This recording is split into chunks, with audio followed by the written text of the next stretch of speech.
What's up, guys? Episode 2 of Snapping Clear, Corte Sap. DK Kirkland, and we are here in Columbus, Ohio for the special playoff edition of an episode. We are here with a special friend. We're here with Thomas Edwards. Appreciate you taking the time to get here, making this work. We're really excited. We're obviously excited about the Vols playing here, but we're also excited just to have you here to share, share your story, share about yourself. That's where I wanna be.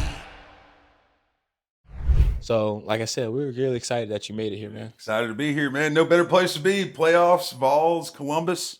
We're mobile. We've gone mobile. You gotta love it. Road balls, Yeah, baby. road balls, man. You see, we're wearing our cold gear. You feel me? The coats and jackets and all that. You know, honestly, I didn't letter enough years to get a Letterman jacket, so I'd probably wear one if I had it. But I only bring this one for special occasions. Special occasions only. I had to knock the dust off of you. I got a couple stains I on. got the 2 year. I think you got like a blanket or something. Facts. Yeah, I got Facts. that. I got that old grandma blanket.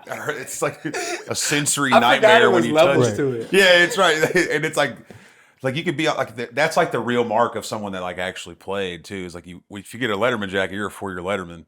Like I don't have that, man. So wear it with pride, man. Definitely wear it Every with single pride day. today. I wish I had one. I love it. Hopefully They it are keeps me hard warm though, today. dude. They're tough as I hell. haven't had clean. a chance to wear them. Like, mine are back home with my mom, and we were talking, we were laughing because, like, the occasion to be able to wear a Letterman jacket, it has to be cold. Yeah, it's got to be really cold, and it's like, and if you're not like at a Tennessee game, people are gonna be like, "This guy's like living."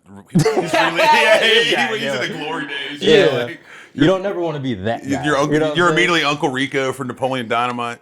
Like, if I wouldn't have got hurt my senior year, dude, we would have been all state. You know, like- Facts. Yeah, you just don't want to be that guy. So I appreciate y'all definitely. having me on, man. Yeah, Facts, definitely. Yeah. Let's jump right into it. So, we've had discussions and talked. We reached out to you.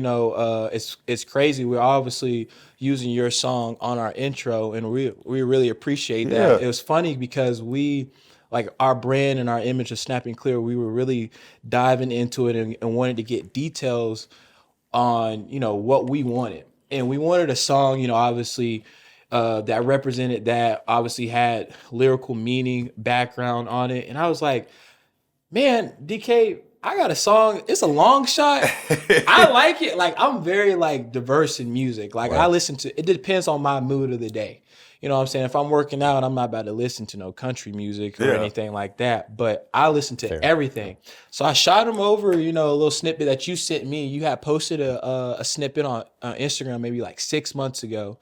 I was like, Thomas, this is fire. Like, when you dropping this? And you sent me a whole song. He's like, yeah, you got it, bro. And we listened to it. And I was like, DK, what you think? He was like, this is perfect. Special. Yeah. I remember I heard the lyrics, bro, and I resonated with literally every bar of the track. And I was it's like, a real song, man. yeah. And I think a lot of times, that's what I do now. Is I'm an artist and songwriter, and I spend 4 or 5 days a week writing songs, and there's very few that are like that song. That song is cool, man. It's not like a pack the beers in the truck, we'll go into the lake song, like it's got some purpose. It's man. got some soul. Yeah, behind it. that's right. And that's kind of like, I wanted a song that kind of could encompass me, and I'm a very introspective, kind of like forward-looking guy, and that's a cool song, man. And the one you guys used was the demo that we have of it too. So Wow. we're about to record. That was just the day of when we wrote it too. So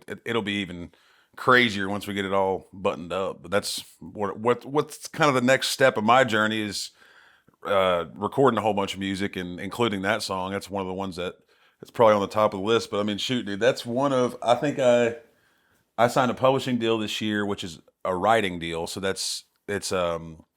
so half of my writing rights go to a company, and I have the other half. Incredible. But if you look at it, if you like I probably wrote 150 songs this year. Wow. And Busy. yeah, it's right. And and probably 130 of them they're never going to get heard. You know what I'm saying? So like it's cool to have a song like that one that just kind of like stands out. And also when other people like it, like, cause right now, like we were talking, dude, I've just been grinding and working and writing a bunch of stuff and just keeping to myself, kind of working on my body of work, how, Right.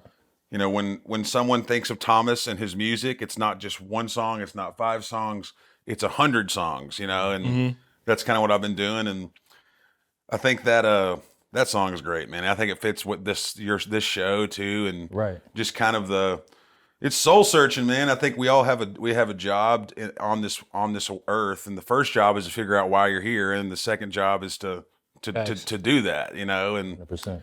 I think it's parallels the show, man. Like you go to football, man, and then you got all the eyes on you, the spotlights are on you for 4 years, and then you leave school, and then you got to figure out how to do life like a normal person because. Right. How do I find my way? Yeah, it's right, because it's really unrealistic when you kind of take a step back. And I mean, I remember being a sophomore at UT, a walk-on dude, just like did not play, and I would go to the mall and people would know who I was, dude. You know, like they know, like they it's like they're reading the roster before they're going to bed. You know? Facts. But our fan base is that passionate. It's awesome. Definitely. Man. It's awesome. Man. Exactly. And we were talking about how we got a coach fired. You know, and the fans did like it's Right. And how crazy it is. It's passion, man. Yeah. It is wild. It's definitely wild. Especially, I used to have a rule. It's like, you know, everybody, you know, personal ability wise in football, you have a helmet and you got your last name on your back of your jersey. And if you walk into the mall and somebody knows you by your name, you're like, dang, like you, like, all right, I'll give you that time and space to talk to you. Yeah. So it is kind of crazy that some fan bases in college football, particularly, we had a great opportunity for that. Tennessee Vols, they know their players by face, they know them by personality, shape, size. You know, it's crazy. Yeah, it's dope to have that. Thanks. And it's funny that you mentioned that. You know, being a walk on. You know, DK and I had a blessed opportunity to be scholarship players, and you know, we've actually understood that more so after the transition of life coming in, of what that meant as far as like financially, obviously the opportunity to have that. Shine some light about, you know, that transition of being a walk on, because a lot of people don't know. Yeah, man. I think it's I'm so grateful for my time as a walk on at Tennessee, because it challenges you on an individual level. Because you know, every time a new O lineman comes in as a recruit, you're behind them. Doesn't matter what you have done in the weeks prior to that, but it's just about, and it's kind of indicative of what we were already talking about. It's just like I learned quickly, you know, how to focus on what I wanted out of UT. You know, like, you know, and 2 years in, I was, you know, grinding, man, getting into the twos, became a good, profound backup. You know, the world's greatest bus rider, steak eater. You know, I was Classic quote. yeah, you know, like I was going, you know, I was packing up my things on Friday night, going to the games, eating a nice little meal on Saturdays, you know, on the road, but not really ever playing unless we're getting whacked, you know, or not having that expectation that I was going to really make an impact the next day. For sure, yeah. Thanks. You know, and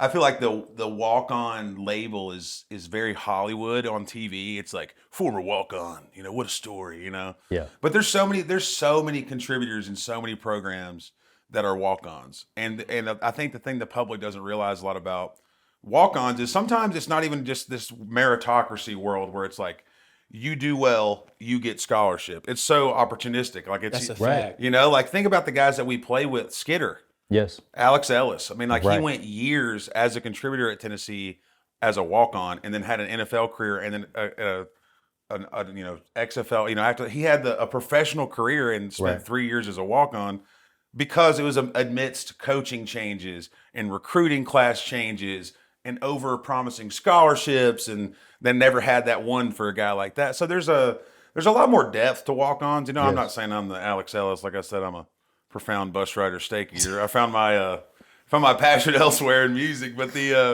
yeah, I think, you know, my time as a walk-on, it shaped how I view discipline and like working. Right. You know, because there wasn't like you guys got to get juiced up on Saturday and get ready to go into a game. Like I never had this kind of moment on a Saturday where it's like, oh, this is why I got up at 6 a.m. all summer. Right. You know, like, you know, like I never had that. Yeah. But you know, in the time, and also walk on O-line, like O-line is the most miserable position in sports. Like It's not glamorous. No, it's like people say you play football. Like, what do you do? No, you just hit a sled all day, and then when you're done with that, you just go hit the D line. Right. You know, like it's like we used to have a joke. Me and Dylan Wiseman, we're like, we'll see how long. Or Dylan, yeah, it was Dylan. I was like, Dylan, let's see how long I can go without touching a football. You know, and like I remember like a ball would like roll over to my feet. instead of just like tossing it to the ref, I just look at it, you know. What was the running record on it? Yeah, months, dude. Oh, Months. shit, Yeah. Y'all had some crazy jokes. I remember you guys used to do the Life in the Shadows. Oh man, dude, talk about OLP, Life in the dude. Shadows. That was fun. I remember that. So when people talk about NIL, and I use that as a great example. You got a guy like me who a complete non-contributor on the team. We got a Sports Center 10 a.m. live interview I remember with Killer. Matt Berry. You know, like the guy Yeah. that's the poster child of ESPN. Like, I'll never forget it. yeah, think about that. 4 O linemen, UT polos, prime time ESPN. Yeah. Craziest situation ever. We're in the training room watching it live. Yeah, it's so and good. we're like, is that Thomas? They're Thomas, Jack. Yeah, it's Jack B, Jack. Brett Kendrick? Brett Kendrick and Dylan Wiseman. And I started that Twitter account we all did together, and just because we were always with Dobbs, and I guess we got to tell them what that Life in the Shadows is. It was we paraded around Knoxville all the time, and Dobbs took advice from Peyton Manning when he was a freshman, and Peyton Manning said, "Hang out with O linemen," you know, and then 100%. Dobbs all the time for 4 years was always with Brett, me, Dylan, and Jack, and whoever. But then, you know, when you go around with the quarterback of the school as an O lineman, you know, people ask for the picture with the quarterback, and Yes. meanwhile we're just waiting back. for them to get done with the picture. So that's what the Life of the Shadows was. We started snapping selfies of us as a group while Dobbs was getting his picture taken, and it was crazy, man. But in the NIL thing, think about if NIL existed. Then you get a guy like me running this Twitter who doesn't even play, that I could have got sponsorships on that. Right. Without a doubt. I 'Cause it could've was made big back then. Yeah, dude. Like, it's different now. Like, it's 2024 now. We talking about, what, 2016, 2017? Yeah. Like, it was big, and big enough to get on ESPN. Yeah, dude, Right. that's like a live, like that is the prime time slot of ESPN. Saturday morning, roll out of bed, you know, drink a cup of coffee, throw on Sports Center, you know.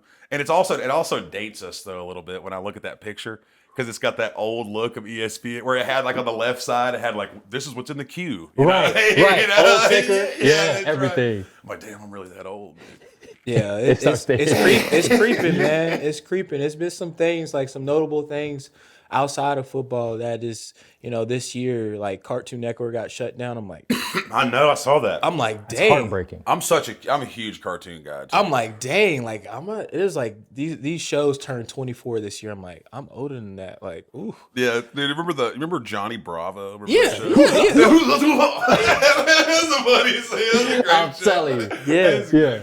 definitely. You had mentioned earlier too, like I said, we wanted to shine a light on the walk-on lifestyle. Because for me personally, like, it's a couple walk-ons, not even a couple, it was multiple walk-ons on our team that could have went somewhere else at a smaller D1 school and started and Made an contributed impact. and made an impact immediately. Yeah, that was me. That I had an offer at Furman, Wofford, UT Chattanooga.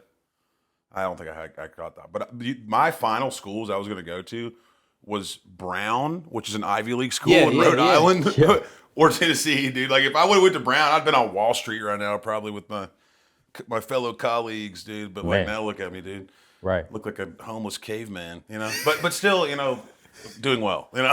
Yeah, definitely. Take us back a little bit. Like, you talk about your process and how busy of a year it's been this year. Yeah. You mentioned sophomore year, you had a chance, you were playing maybe in the two depth, Yeah. right? So junior senior year happens, senior year happens.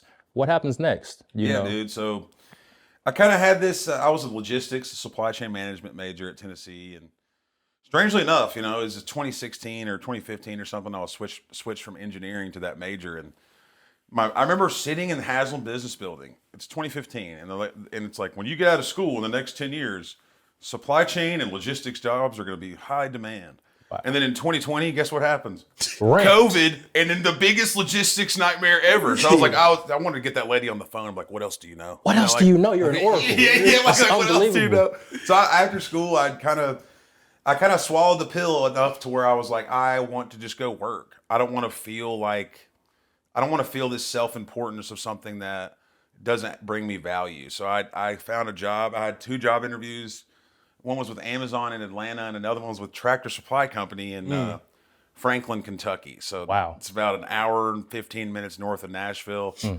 There's nothing there. I mean, like, but the cool thing there's there's a horse racing and slot machine casino. So I was in there a lot. Big in Kentucky. Yeah.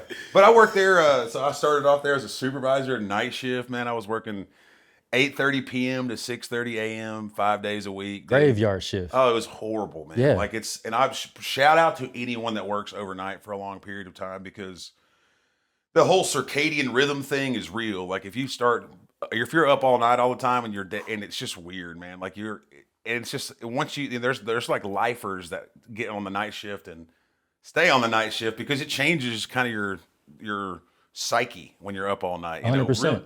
Really weird. I'm not that kind of guy. I like staying up, and having a good time, but not like 5 a.m. in a warehouse stay up. Exactly. Exactly. So I worked there, and then I worked there for 2 years as a supervisor, and then I started a new role in the last year called a production planning manager, and basically my last role was planning production for a 1 million square foot warehouse. Like, how many trailers are we going to receive this week? How many are we going to ship out? Right. So, I started that role. I went around the country and trained other people to do that role. I wrote the SOPs and rules and Oh, wow. all the things for this whole role. And then I got on, so this is a great story, man. As I was doing this, man, I was always cognizant of there was something else at the top of a mountain that I wanted to climb towards. I just didn't know what it was. Right. I knew, and that's one thing I always encourage other people is like, just focus at the top of the mountain enough to where you can at least find out what you want to do. Trust a little voice in your head. Yeah, that's right. Because there's so many ways to tell yourself, Dad, I'm just going to look down at my feet. I'm just going to be here at this warehouse. I'm just going to work. I'm going to go home. But I was getting fat, dude. I would drive that hour down to Nashville to meet my friends and spend $500 a weekend buying shots on Broadway, Right. And then driving back up on Sunday, be like, all right, I guess we're just going to do this all over again, Right back at it. And so while I was doing, I was making great money, man. I was in a cool role, cool position, cool boss, very empowered. And I got to it was funny. It was the middle of the night. I was visiting as a production planning manager. Like my building was open 24 hours a day, 7 days Right. a week. So I get a call at 3 a.m. The conveyor's down, and I'm drunk on Broadway partying. Like I have to answer to that. Have to respond. That is my issue, Yeah, actually. that's right. So like there'd be nights where I'd go in there in the middle of the night and talk to the managers at night, and just had a moment where I was sitting at the receiving dock and it's freezing outside. There's no heat or AC in there, and I rolled up this trailer door because I was the kind of guy too where if there was work to be done, we didn't have enough people. There was you either say, well, we couldn't get it done, we didn't have enough people, or as a manager and a leader, you step in there and you fill the gaps where you need to. Yep, got to be the doer. Yeah, for sure. And I rolled a trailer door up, and it was just full of alfalfa hay, and it had just exploded everywhere. It was just a trailer full of hay, and I was just like, Oh, I don't want to do this anymore. Yeah, and I remember that like it was yesterday. I was just like, I need to figure out something to do, and I'd always been a music guy my whole life. My dad and mom are musicians. My dad's a fiddle player in a bluegrass band. My mom's a music minister, and I'd never really written music, but I'd been around music my whole life. I was like, all right, I'm gonna try this music thing. So, and even after that moment, there was another full year where I worked there. wow. So I was diligent. I made really good money decisions to save and save and save, and got lucky like everyone else does in crypto. Made some money in crypto. Cut that out. I didn't report on my taxes. Oh, it's gonna be forgiven. Who knows? That's right. But then I spent that last year just getting into the music scene. I met a friend, John Bradley is his name, and he's now my publisher. He works at the publishing company I'm signed with, Electric Feel. Wow. But for a year, I would just go down and hang out with that guy. And he'd be like, this is where they write music. I'd be like, sweet. Just to be around it. Yeah, just to be around it. Yes. Because just to figure out my vision more. Yeah.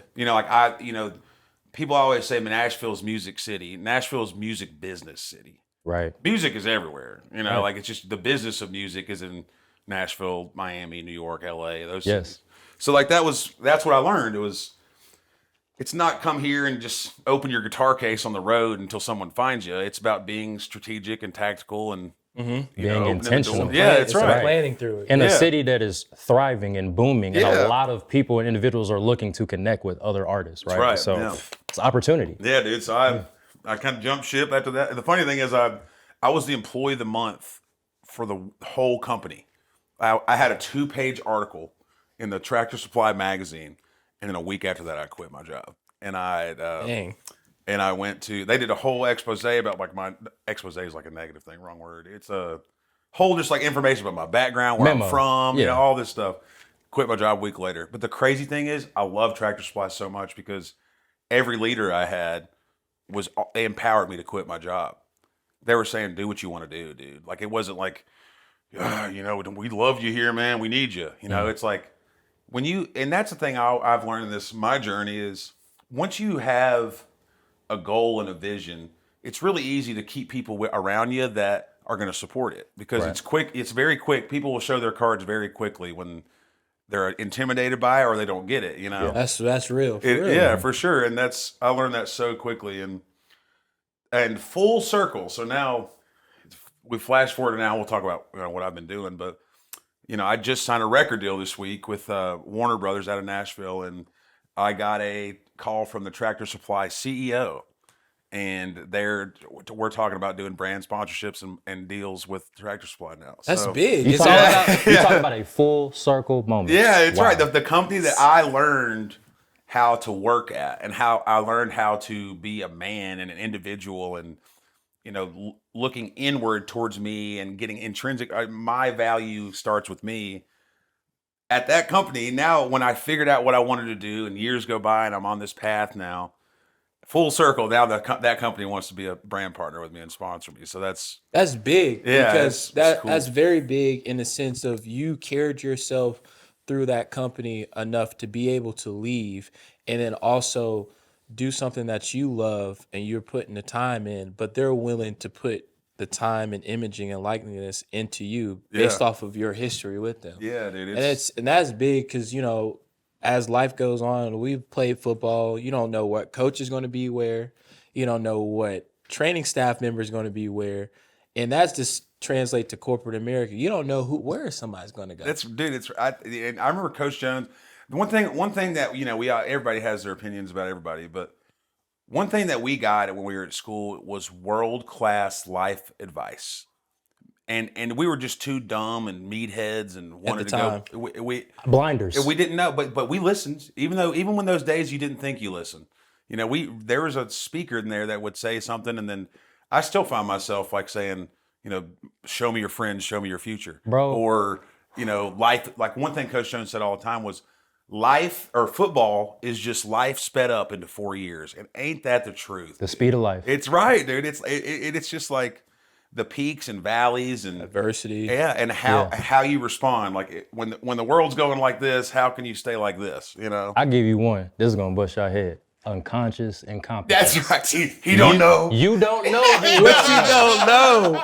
He used to say that all the time, and I'm like, I remember freshman year, I used to talk to Jalen Reed's Maven, and he said that I would like do something in repetition as far as a linebacker. He's like, you don't know what you don't know. Yeah. I'm sitting there, I'm like, fast forward 9 years later, I'm like, yeah. I say it all the time.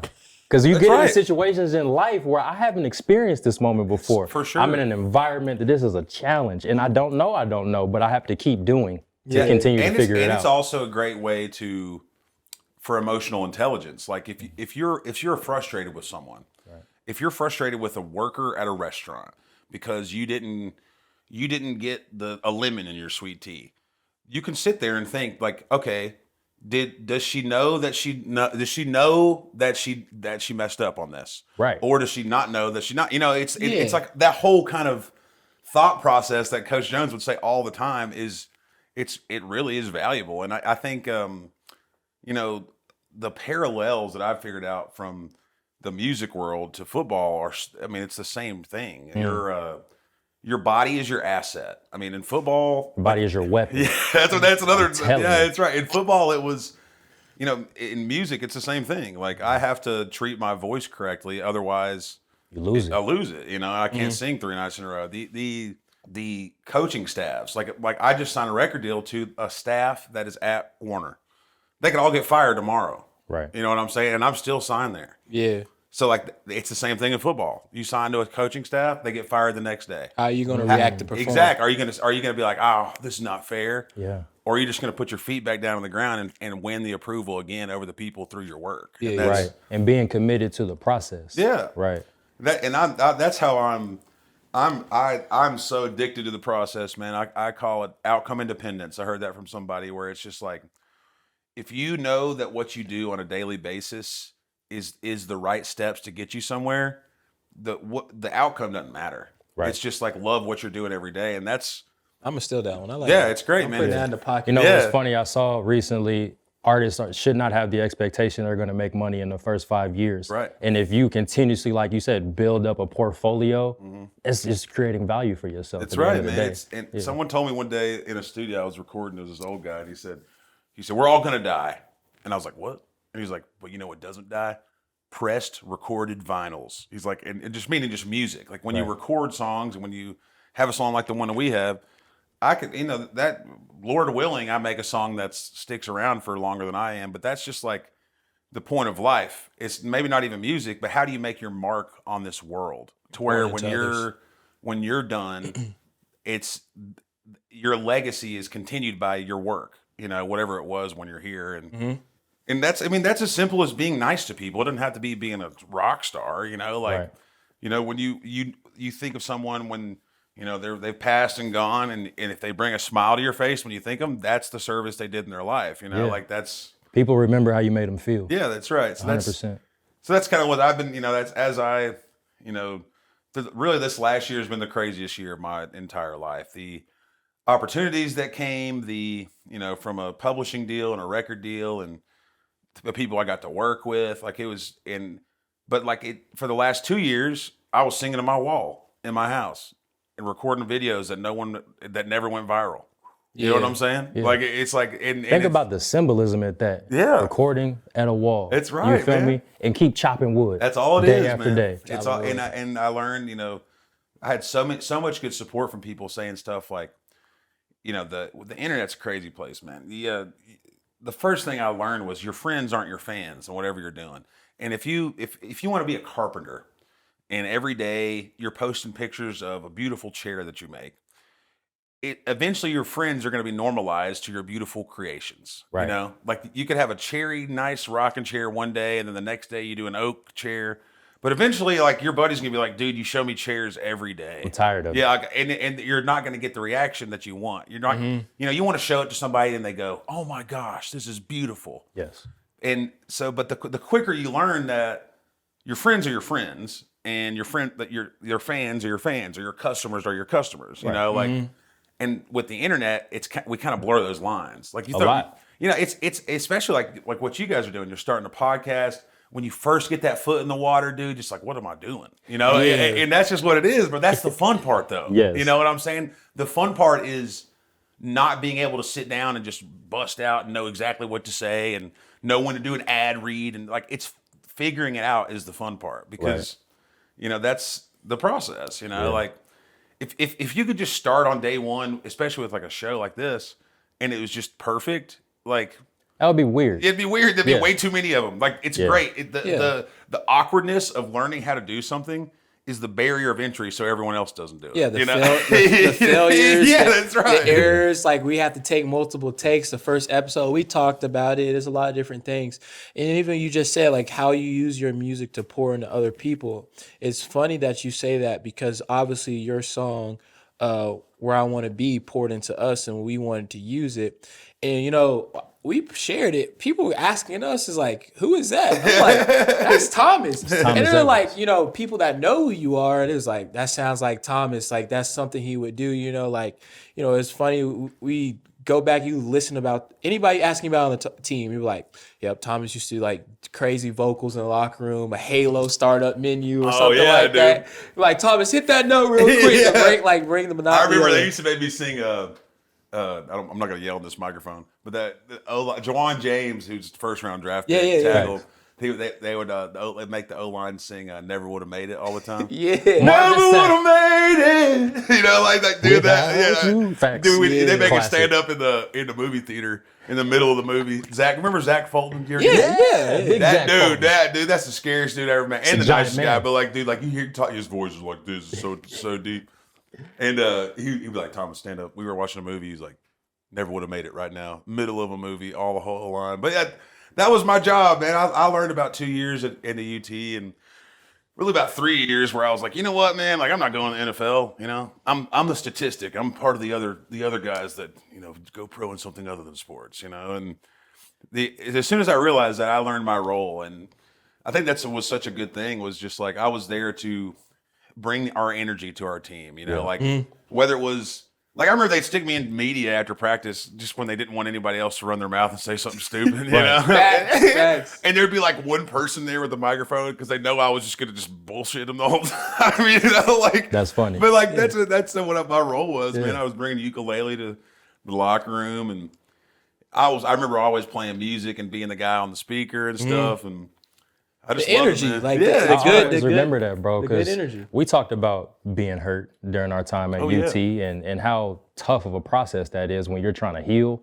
and you hear a ukulele in the locker room. that's right. It's like, all right, I can't be too mad. You feel me? it's Whatever tough. I'm going through, You know that it's light in that here. trudge that you make from your car into the locker room on a day 13 of camp. Like it just takes one positive thing to get you out of this mindset where you're gonna like saying like, all right, this is the last day, I'm quitting. You know, Woe like is me. Yeah, Yeah. it's right. One thing can change, and that's what I was always aiming to do. Really, not. I wasn't even like aiming to do that. I was just kind of like what I like to do too. It was just like fun. It was fun being miserable, you know. Like it's funny. It's funny like walking in day 13 of camp, like you're sick of everyone around you. You're like, screw it. Yeah, it's like Right. I might as well play the ukulele in here. We were living in the dorms together. Like, At this point, you're like, you're not even count. I remember Jones used to say, "Don't count the periods; they're gonna count you." Or Oh, something like dude, that's so are right. you thriving or surviving? And I remember sometimes, bro, I'd be looking. I remember like it was funny, like when I actually grasped the concept of the periods. This is when Jones started switching the period numbers. You remember like, he Like random numbers. Yeah, you'd be like, okay, oh, Sutton James, period 18. I'm like, damn, like I looked at the period card. I knew when we hit period 17, we done. He started 18 at the Dude. beginning of practice. I'm like, why you do It was that? always a battle to get one of the coach assistants to show you the practice schedule. Yeah. You know?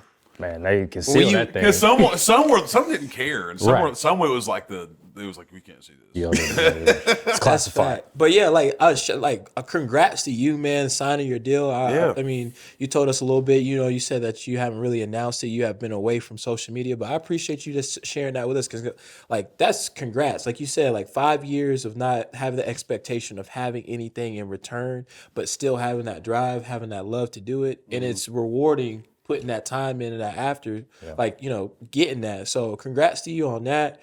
You know, share a little bit about us. Like, you know, you're a songwriter. Yeah. You just helped write a song with the Georgia Boys. You know. Yeah, it's that's crazy. yeah, it's a we crazy, saw that. Like yeah, that's let me wild. just tell you this whole story, dude. Break So- it down for us. So the song is Georgia Ways, you know, Yeah. and it's surface. You're like, Thomas, dude, you played football at Tennessee.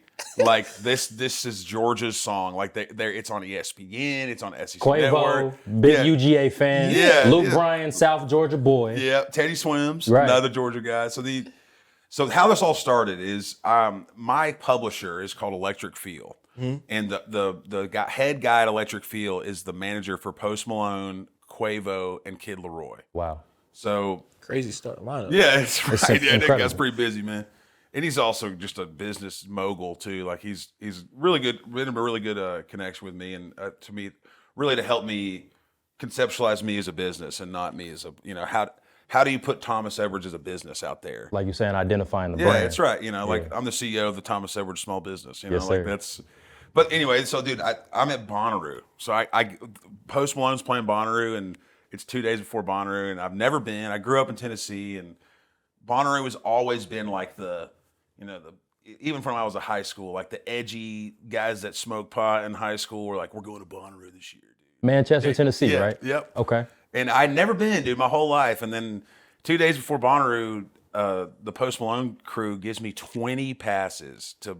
So I'm texting my buddies like, We're Bonnaroo, in there. let's go. We're Let's there. roll. And they're artist guest passes too. So they're like, Bonnaroo, normally you park 2 miles, and you walk 2 miles from your campground to. Yeah, people camp there. That's Yeah. what I heard. Yeah. Wow. But our we had tents and stuff, but we were right behind the stage. Like it took 5 seconds to get to the Epic. stage. It was great.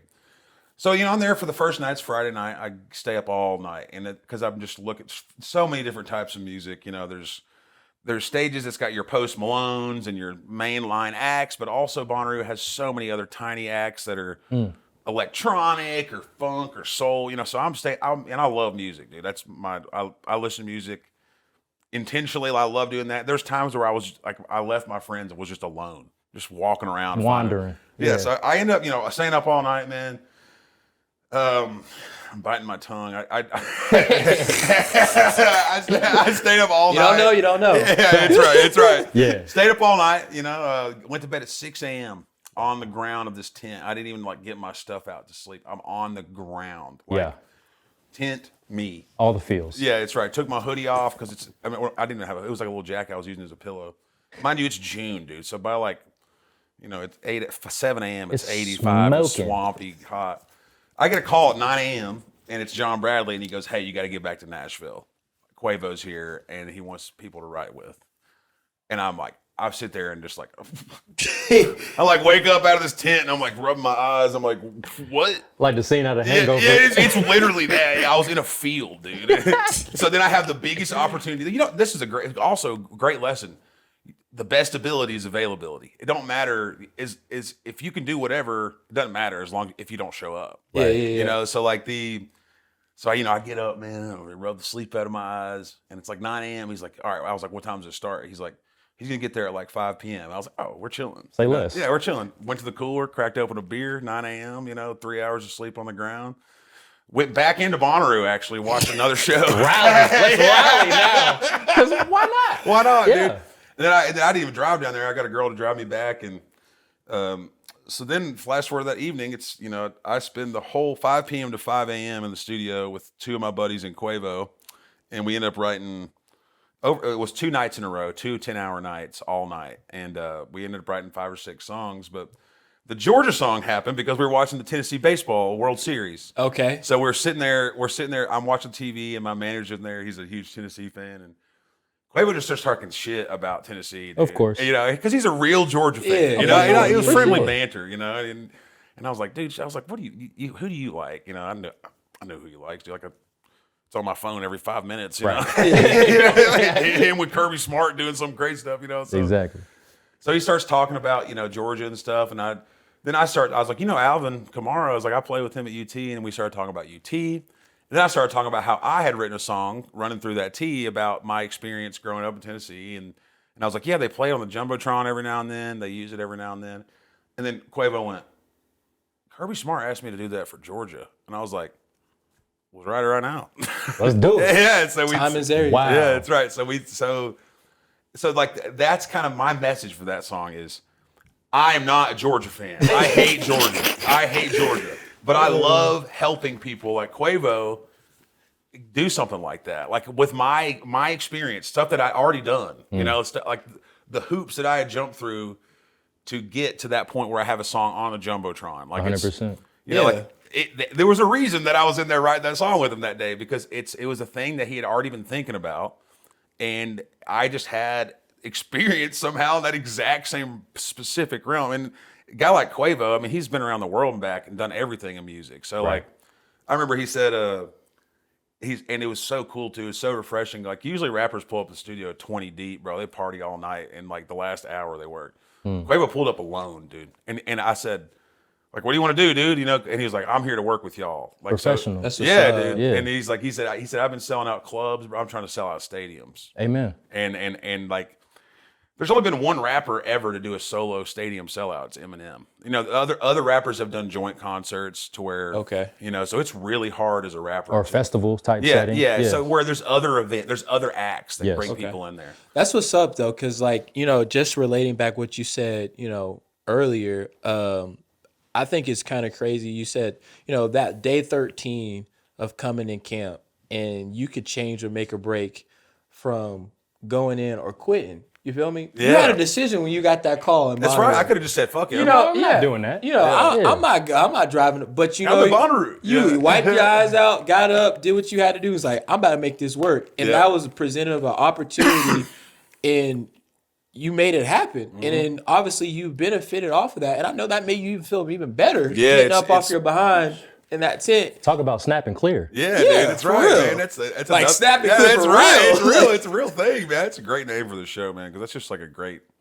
That's just a life lesson, dude. Like yesterday's problems are not today's problems. Like, Right. and it's just like that is a walking example of that. And that song came out a month ago, man. And I remember seeing all these emails like ESPN has picked this up to use for a year. And if anything, like the biggest thing about songwriting is you make money in songwriting when you make enough to franchise a McDonald's. That's like the running joke. Like you don't make any money, but the time you do make money as a songwriter is when it gets commercially exploited on television or a movie, or they're using your song for something. Right. So like an ESPN song, if you get a song on ESPN, especially like with the ratings that the playoff games get, Unbelievable. yeah, then money starts coming. But there's it'll be 6 months to a year before I even see any money from that. Right. That's that much of a lead time. But I'm not in this business to make money, man. Like I've never been a rich guy. I never want to be a rich guy. It's the money that I do make, I'm going to put it right back into figuring out how to spread my music and my goal and vision more and more. Because people always say like, when you get rich, I'm going to change this. I'm going to do this. Like, no, you're not, dude. Yeah. Like you're a stupid little human with a stupid little tiny brain. Like you're just going to do the same things, but pay more money to do them. Like if you like going to get a beer, you're going to buy the $15 dumb beer instead of a Coors Light, Right. Like, like you're not just gonna, changes, you don't yeah. just change what you do Your because you have appetite money. changes. Yeah, that's Yeah. right. Yeah, it's so like that's, but so that Georgia song went out, and then actually, dude, next month I'm working with Metro Boomin in Nashville. Wow. If your Metro don't trust you. Yeah, hopefully he trusts me. Oh, That's we'll what's see. up. Yeah, We'll dude. see. Yeah, that's right. So he's coming tough. for 2 weeks. The and- opportunities, like I said, That's right, like, man. You just keep your head down and stay where you're at and just work on it, and then your phone lights up and it's someone saying Metro Boomin wants to work with you. That's what's up. That's definitely what's up, because we talk about it all the time with where we want to go in our path, like with our podcast. The opportunities of who we know and what we experience through football. Like obviously your avenue, other players like Dobbs, Trey Smith, and regardless if it's not just football. Yeah, dude, Matt Darr, punter. Remember him? Yeah. Matt Darr flying planes now, like huge commercial plane. Like Right. the thing that you can't take for granted is we got to spend 4 years with 100 high character individuals that are driven to do something. Driven. And like they're like it takes people a while sometimes to get back on that track to find that purpose, because when you grow up a football player and you're going to a camp everything is pointed towards a sport. Right. You got to when you get into the real world, you got to kind of re-navigate and realign with what you're doing. And Right. I see exactly what you're saying. When you're a kid going through your process, everything starts as a dream, right? And then you go through the dream and live it where it turns into reality. Mm-hmm. But then you're like, okay, it didn't fulfill like how I saw it. Like I'm not some big NFL player. I'm not traveling all over the world doing X, Y, Z. But how do I find that purpose? Like you're saying, what I'm actually passionate about. A lot of that time it's football, it's coaching, it's mentoring, it's doing all of that. But sometimes it's not. Yeah, So for sure. And there's a Mark Twain quote, and it's every man has two lives, and his second one begins when he realizes he only has one. And I think about that all the time. There's just a moment in your life where you realize the frills and the things that you thought that were the important thing or not. And you hear it all the time. It's just we're too dumb to listen a lot of the times. Where it's like when it's too late. Yeah, it's like there's like some old rich guy dies, and they're like, if you could have done anything different, what would you have done? It happens like every year. Someone goes like, I would have spent way more time with the people I loved. I would have loved more people. I would have slowed down. Like the answers to the test are in front of us. literally, Yeah. be where your feet are. Yeah, that's right, man. The speed of the world is pulling people to react to the same speed of the world, when in reality we are the pace setters. When you get in it's because of just the availability of information. The fact that you can open up Twitter and see Middle Eastern conflict, and then a meme, and then Chill guy, conflict, chill guy. like it's you have to realize that's not real life, and I just encourage everyone that if you're in a position that you don't like what you're doing, you don't like how you're spending your time, the first step is just figuring out how do I like spending my time, and then from there, that's where you can expand and find a dream and a goal. Because the music thing is a lofty 1.01% kind of goal and dream. Right. There's so many other things that are not like that. It's the same thing. It's just about finding it's identifying it, putting it on top of the hill, and then working towards it and staying where your feet are. And that's and building your voice with it. Yeah, no doubt. And that's what I love doing with music, man. My goal is we're about to start recording a record at the beginning of the year. Hopefully I get Metro Boomin to produce it. That'd be crazy. That's not gonna happen. It's manifest. Metro Boomin, please produce my record. If you would have said 5 years ago that I would have been saying that sentence, dude, I was in a warehouse at night. Yeah, but it's all about timing. We've talked about it time and time again. We have been working on this podcast for a whole year. We paused it. He was going through the process of acquiring his first house. Congrats on doing that. And then we circle back and it starts flowing. We had a little hiccup and we still pushed through it. And to even piggyback off of that, the fulfillment part, I think is kind of crazy. I had a conversation with a guy named Willie Anderson. He plays offensive tackle for the Bengals. He had 11 to 13 year stint in NFL, Hall of Famer. And, with my career, going to UT, going to Canada, playing for the Titans, I was like, what else is there? You know what I mean? And I had a conversation with him, man. This dude had played 12 years in the NFL.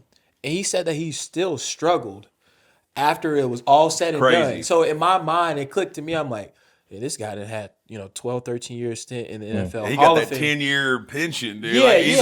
He's got the thing that you would think that would just make him not work. Exactly. Yeah. So if he's having issues in having that, and fast forward, he's, I think, maybe 10, 15 years out of that now, and he's found what he wants to do, and that's giving back to the community, teaching offensive linemen how to do things, creating programs for the community.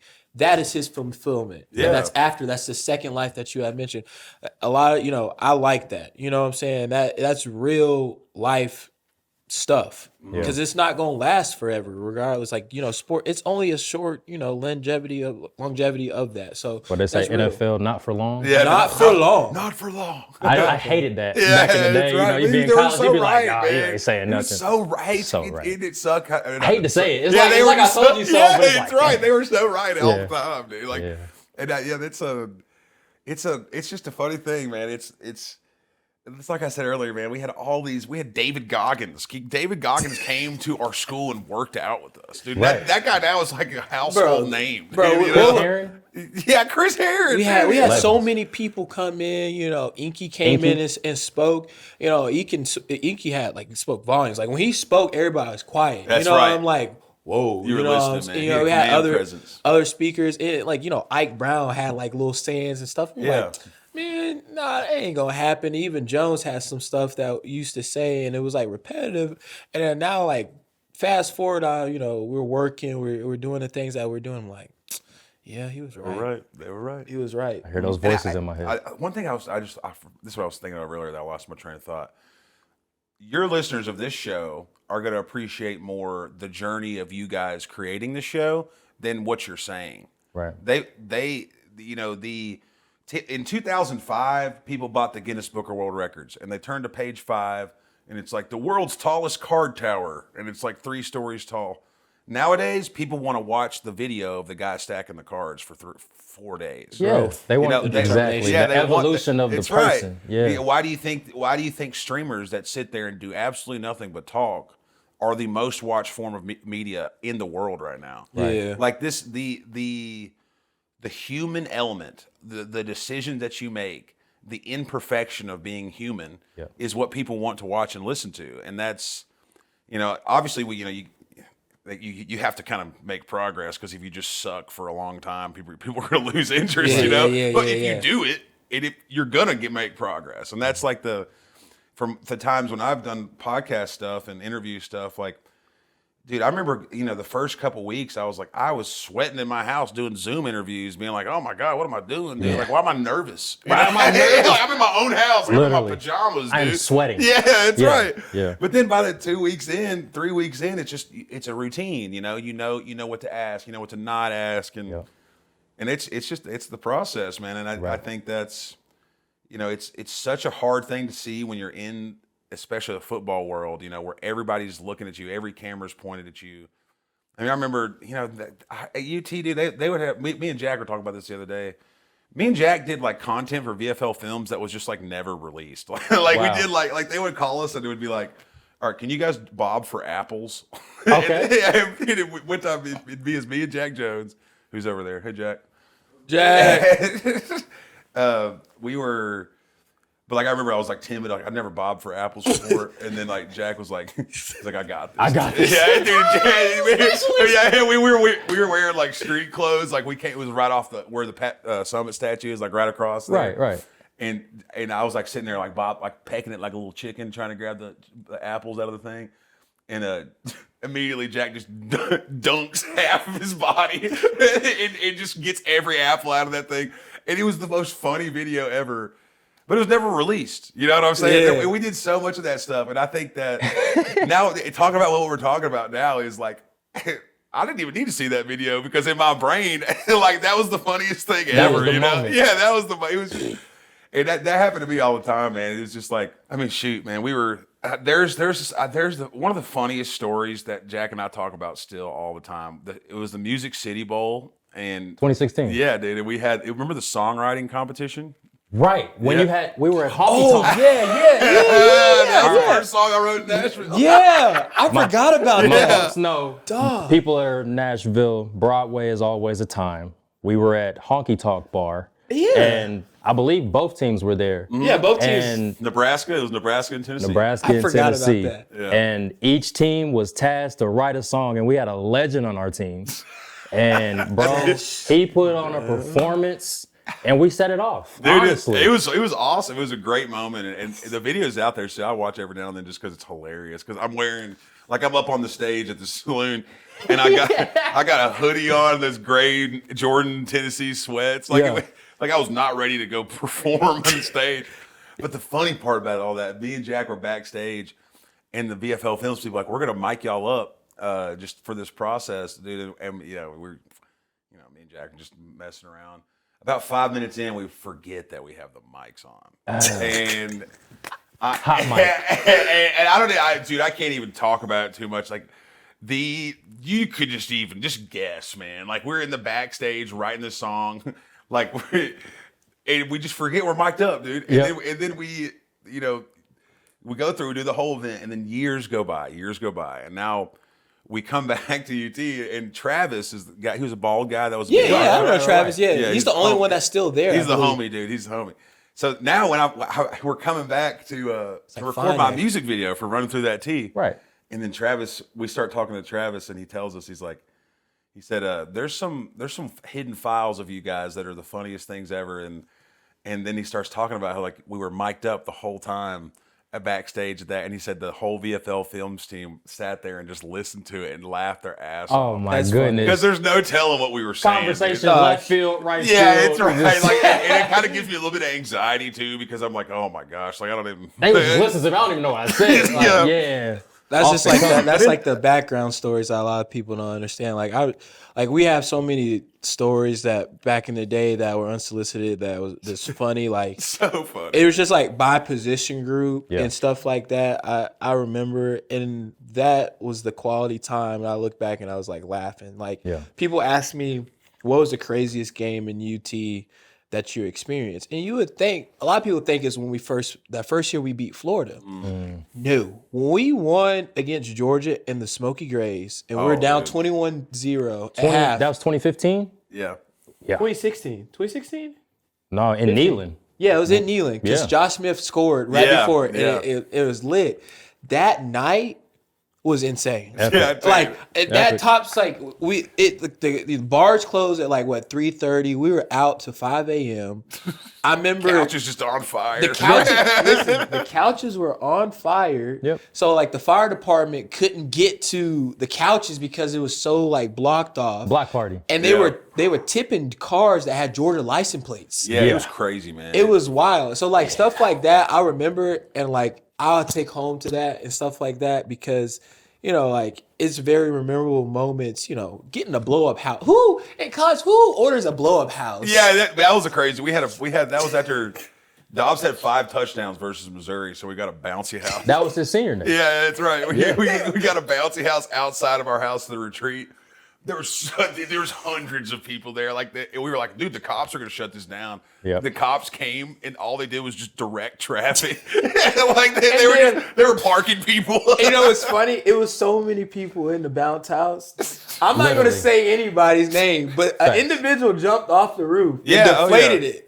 And there you just see the people like coming out of Dude, it. 2 people fell off the roof of my house that night. That was wild. But you talk about a program that went through so much So much. Dude. adversity. The only thing that we were so tight, dude, because it was just so much change all the time. It's like, All what's the next? time. Like, Yeah, what's it's- next? And Yeah, What we got? said, what's next? And we're just gonna continue to enjoy the moment. At the Yeah. time, nobody was expecting us to win. We Yeah. were outmatched in that Georgia game. We were outmatched in that Florida game. Like we Yeah. were down so much in that first half in the Yeah. Florida game, and then we were like, no, they're not scoring anymore. Yeah, that's right. They're not scoring And then anymore. you get Juwan Jennings, who is the proven every week, it seems like, that he's a dog, dude. There's no other thing. Present day. Yeah, like Presentness. Still. Wake up. Now, still a dog. Yeah, that game when he like the Jalen Tabor when he And it was like leading up to that. It was Tabor was poetic, talking dude. so much trash, everything.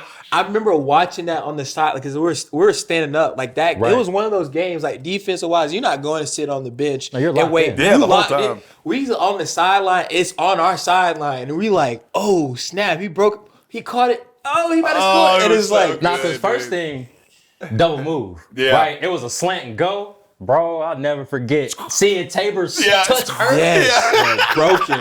I was like, that's what you get for talking, All bro. I Yeah. remember is the picture, Will Mark. He wasn't dressed that day. Will Martinez. Yeah. Oh yeah. On the sideline. He's here today. running like this while he's not even looking at Juwan. He's just running down the sideline.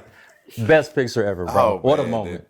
dude. Yeah, that's it's the I think when I think about football and the memory of playing football, it's seldom. Obviously, I didn't start and play, so you guys probably have a couple more like banked in memories where you made a big play.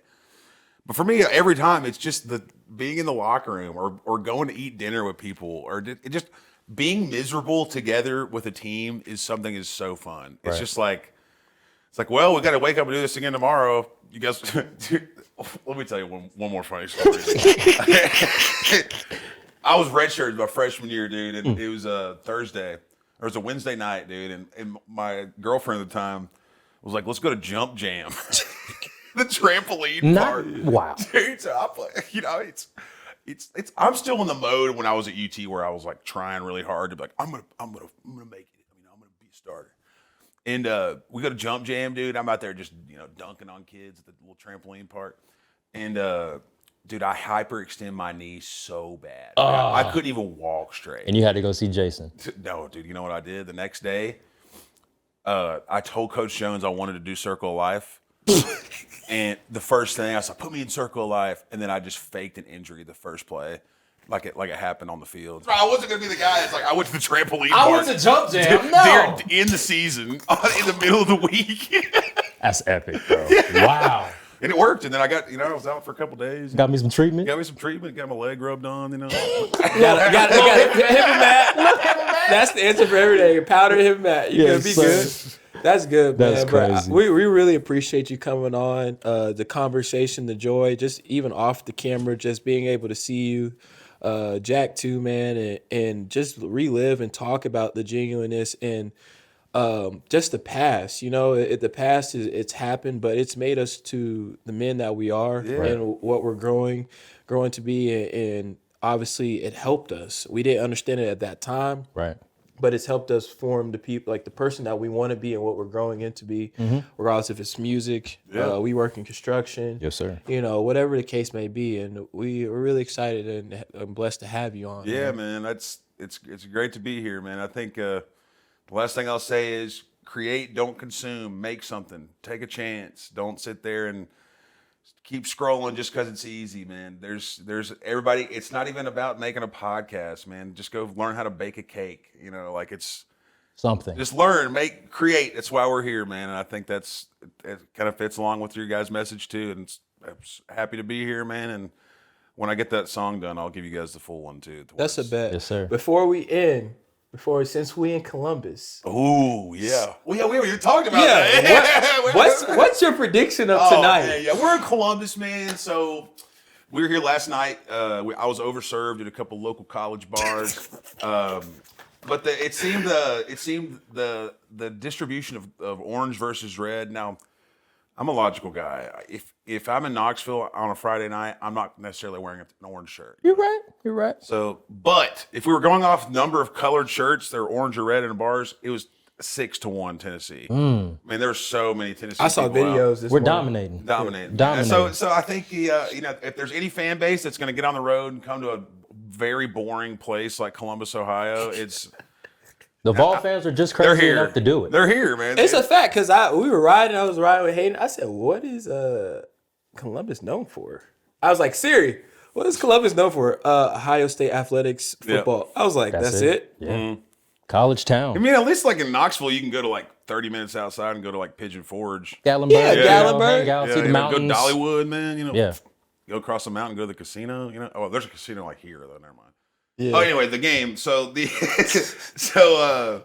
I think it's just like one of those games where it's going to be a wonderful college football game. I think there's both teams that have kind of these moments this season where they didn't know what was going on. They didn't look like especially Ohio State, man. As much as I'm not going to talk for you guys. I just am so sick of hearing about Ohio State just for years, man. They get so much media coverage and because they have also reacted and done well. They're a dynasty. We SEC bias. Yeah. But I will say, I live with it. I'm being from the Midwest, bro. I'm from Indianapolis. Yeah, so true. you in a country where it's Notre Dame, Michigan, Ohio State. And that's all really you hear as far as media-wise. I moved down to the South.